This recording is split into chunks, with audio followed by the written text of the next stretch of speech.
ECSI fans, you want to revolutionize your sports investing habits? Allow me to tell you about WagerWire. WagerWire is an app that helps you become a superior bettor by allowing you to sync all your sports books and track all your bets in one place. See your current action, your betting history, and stats. You could also sign up for sports books and collect bonus offers. Follow them at WagerWire on X, as it's the best account on the platform. Head to App Store or Play Store now and search WagerWire and download the app.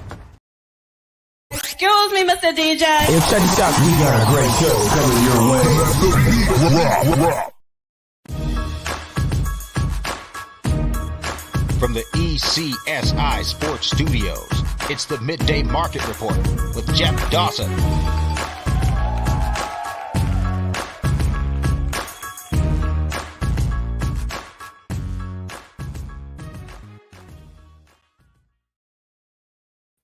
Good afternoon, sports fans from all around the globe. I am the host, Jeff Dawson, East Coast Sports Investors, and it's that time of the week. That means the weekend's here. It's time for 3 Men in the Box, our NCAA baseball show, the final weekend of the regular season. Now the fun really begins. Conference championships, regionals, super regionals, Omaha. That's not Peyton Manning. This is the trip to Omaha, the final 8. Who will be taking down this year's championship? But first and foremost, a shout out to our partnership and sponsorship with WagerWire. If you have not downloaded the app, please run to Google Play. It's free. Travis Zach coming back from Malto this week, New York City the week before. Hopefully they'll be back on next week. But we're special appearance live from the CIRCA. I am jealous as a you-know-what. The Mecca on Fremont Street yesterday, doing a live show from the cabana. The only thing I was missing was the girls with the fans and them feeding them grapes. But I assume that's coming soon. So let's bring him in, the one and only, Mr. Matt Grissom. On spotty Wi-Fi. I hope we can stay true. It got a little sketchy there in the intro. Well, we're going to do our best, and we'll tell everyone again, Matt right now is live at the CIRCA.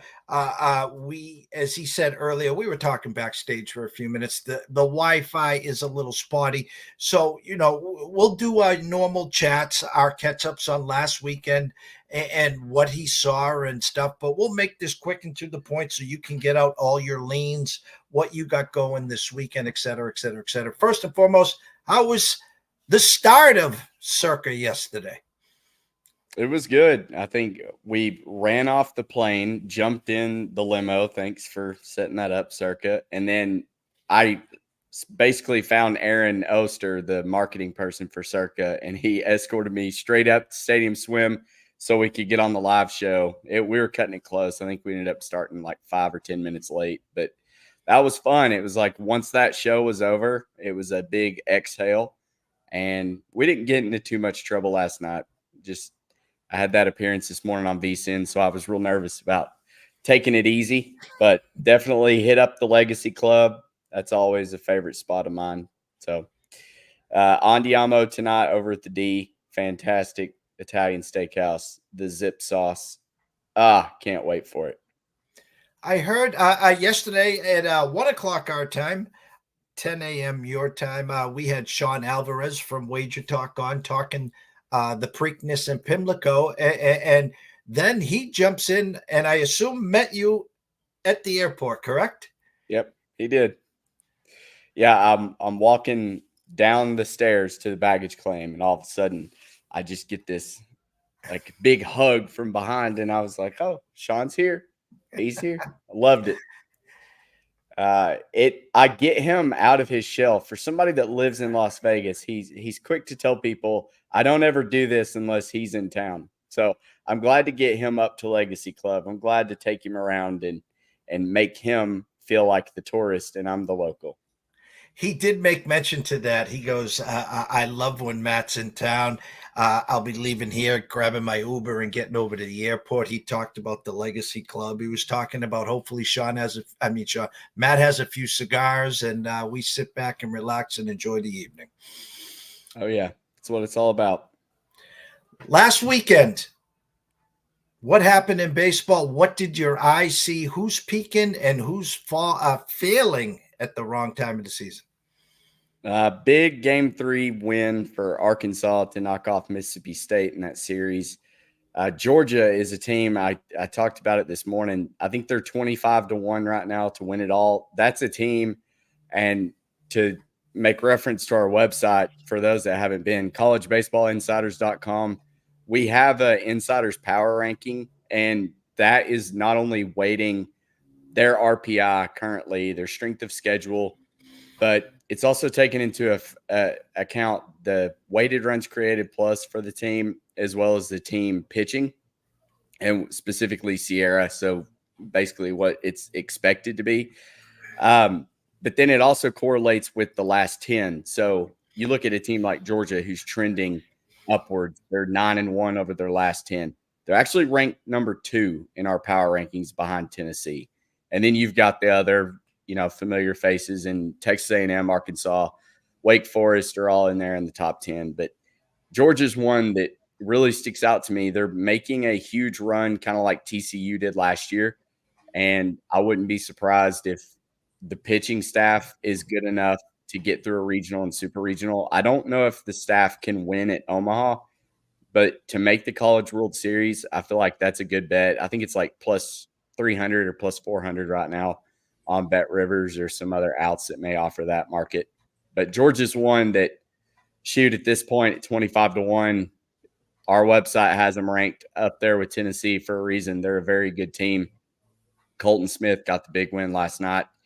I actually think they're playing right now against Florida. So that's definitely a team that I'd keep an eye on and wouldn't mind putting out a little flyer on 25-1.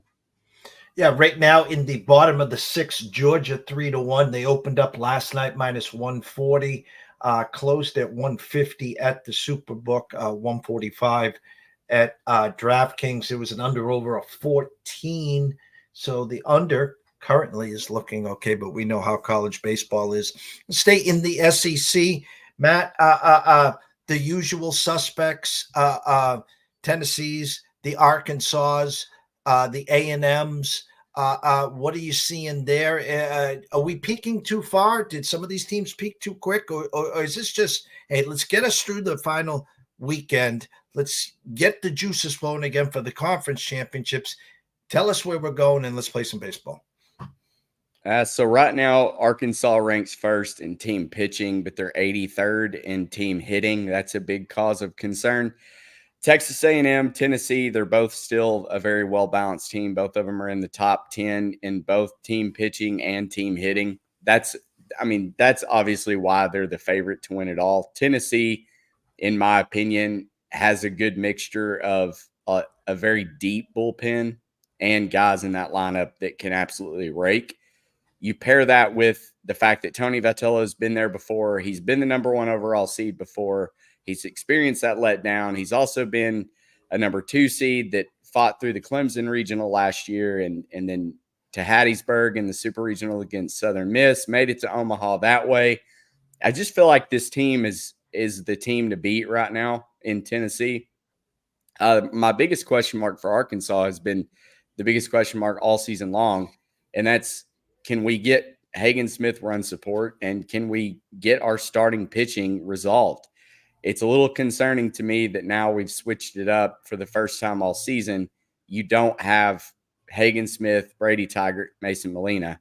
It was Hagen Smith, Gage Wood, who's only started one other game, a midweek game, not against an SEC opponent. Now he's going to do it on the road against one of the top 5 batting teams. It's going to be a tough outing. Now, Dave Van Horn's biggest thing he's always harped on is you got to throw strikes. And that sounds so simple, but Molina and Taggart have struggled mightily with walking batters. It is unreal that we're struggling this bad. And the fact that now tomorrow is TBA, I'm going to assume it's going to be Mason Molina, but at this point, I don't know. For a team that is number 1 in overall pitching to not have a solidified game 2, game 3 starter, and hey, who knows? Gage Wood may be it after today. it is concerning. And then you get into an extra innings game last night, tied 0-0. You've got to step up, make a big play. We can't. We out-hit A&M last night, left, I think, 11 runners in scoring position. We lost 0-1 in extras because of our pitching staff. Will McIntyre came in, who's been a trusted arm out of the pen, and he walked a guy home after we put a guy on, 2 outs. It was like strike, ball, game over, 0-1. And you could say the same thing for A&M, and I kind of got into it with Johnny on Twitter. He was criticizing Arkansas for not hitting. Texas A&M had 0 runs too, and they're the team at home, and they're top 5 in hitting. Like I said earlier, Arkansas is 83rd. So, I mean, Arkansas was doing what they do. Texas A&M was the ones that were struggling to hit, and I think being the number 1 pitching staff in Arkansas that you're playing had a lot to do with that. But I didn't feel like it was fair criticism to say that it was all on Arkansas's bats to not wake up. That was a really good pitcher's duel. Somebody was going to come out a winner. It just so happened to be A&M. A shout out to Mr. Sean Alvarez. Happy Friday. Happy Friday, Mr. Smooth. Hope I heard you had a good evening last night, and I'm super stoked. And, of course, we're excited for you Saturday, the Preakness. The second we'll be down there watching it. We'll be watching. That's right. I hope you hit Mr. Benson and Mr. Stevens real hard in that sports book there. Concerns. Getting ready for the regionals, the super regionals. Isn't it usually you're more afraid you got to run out of gas in the pitching side? I mean, I know when you're playing the lesser opponents, you'll see a lot of the 13, 14, 15 runs being scored, especially in that second or third game. You being an Arkansas fan, are you concerned? Or wouldn't you be more concerned in the regional, super regional, and obviously in Omaha for the offense because you got the arms to get there? Yeah, this team is built to win in Omaha. They're not built to beat a team that has both a quality starter and a deep pen, but can also hit. And you kind of look back. So we started the season up in Arlington at Globe Life, and we played that really tight game. Hagen Smith had 17 strikeouts against Oregon State. Oregon State's one of the best hitting teams in the country. That told me a lot about the team. I think we won that game 4-3, 5. It was a 1-run game, 5-4 or 4-3. I can't remember. But last night also proved that our pitching staff can keep it low scoring. We don't need our offense to score 8 or 9 runs.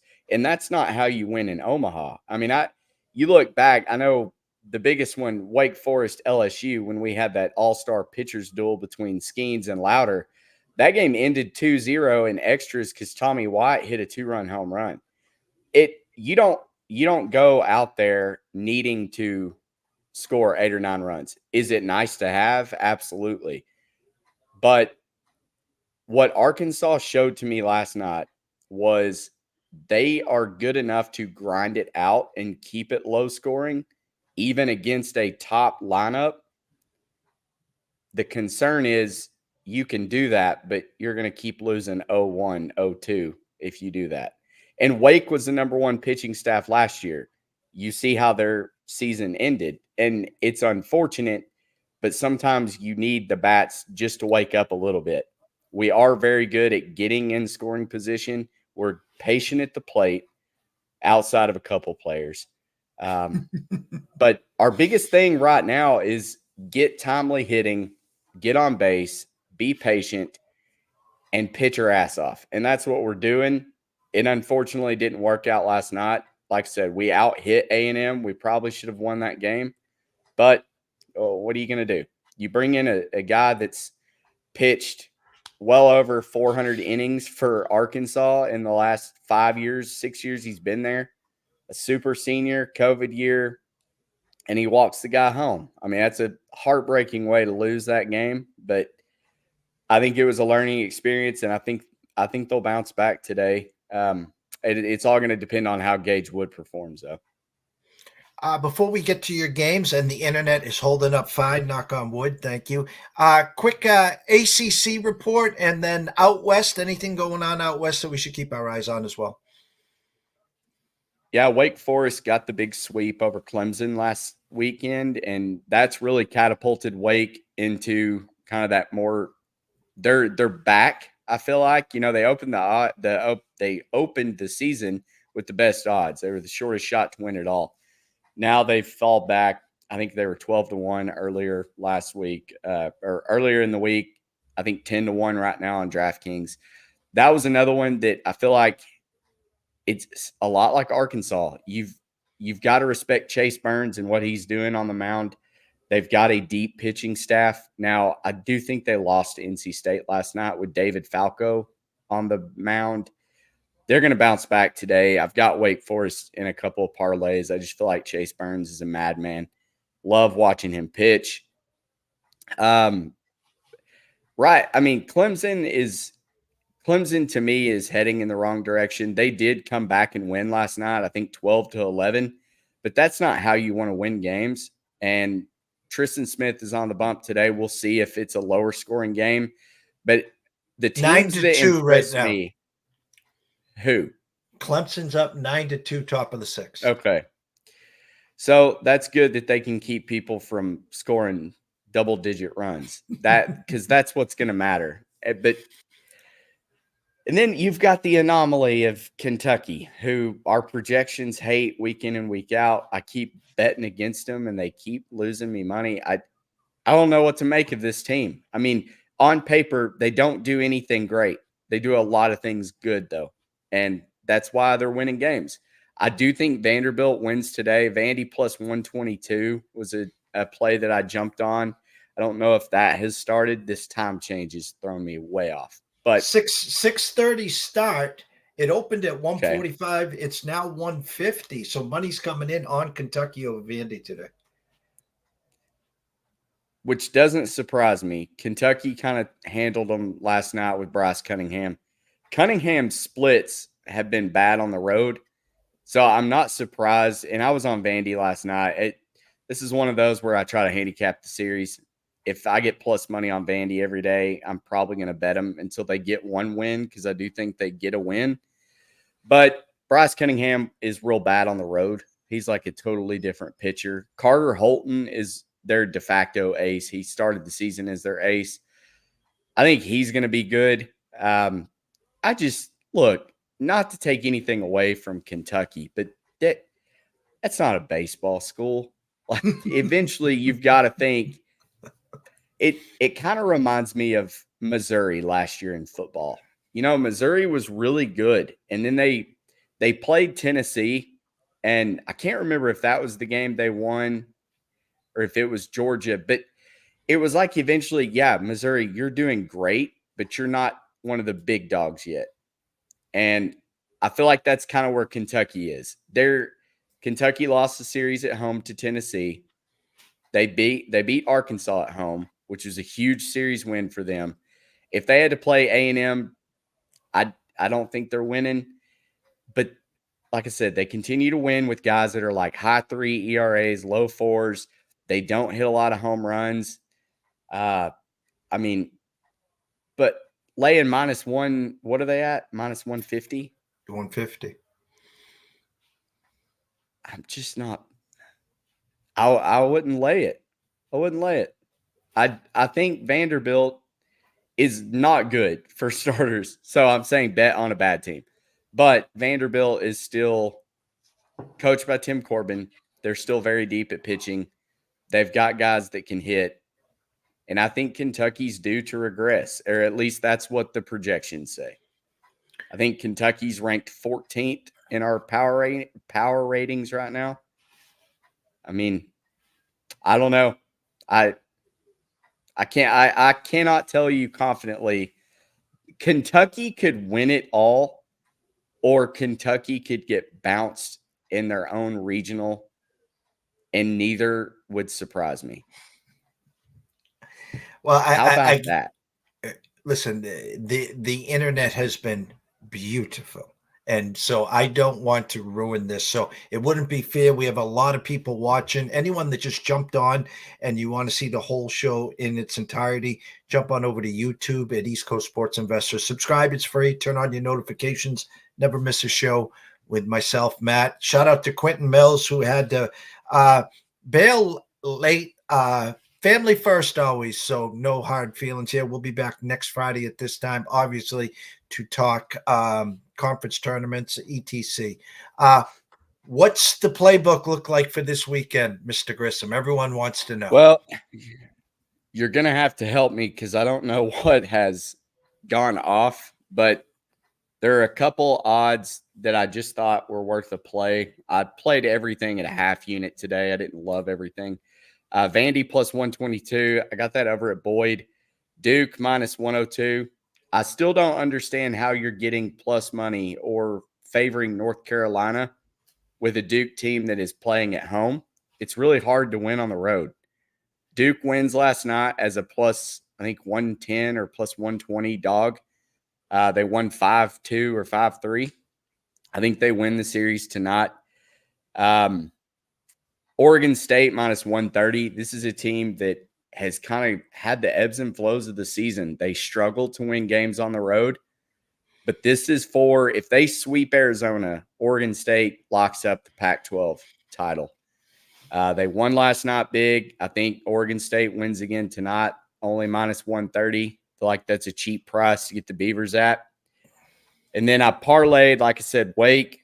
I've got Wake and Tennessee, and then Wake and Mississippi State. Mississippi State is throwing Urangelo Sanchi, and Tennessee is throwing Drew Beam, one of my favorite second-day starters in college baseball. I feel like both of them, all three of them, take care of business. All three very good pitchers.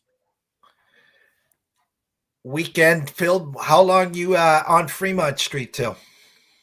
I will be gone Sunday. Heading back for Sunday. 2 more nights. 2 more nights. Any big plans tonight or tomorrow? Just going to Andiamo, getting a steak and that zip sauce. Probably a bottle of Camus for Sean's birthday. It's coming up. Big 41. And then the buddy that I brought with me here, his birthday, I think, is the 23rd. So celebrate them and just have a good night. I'm going on with Humans and Wes at 9:30, so I can't have too much wine. Well, you might need a couple glasses just to, keep up with Matt. Don't ever go out. Let me tell you what. The bright lights of the VSiN studio down there at CIRCA, boy, that's going to be a trip. So tune in for that. You may get a good laugh. I may be a little buzzed. Well, I'll have it on, and I'll be keeping a score. How's that? Sounds good.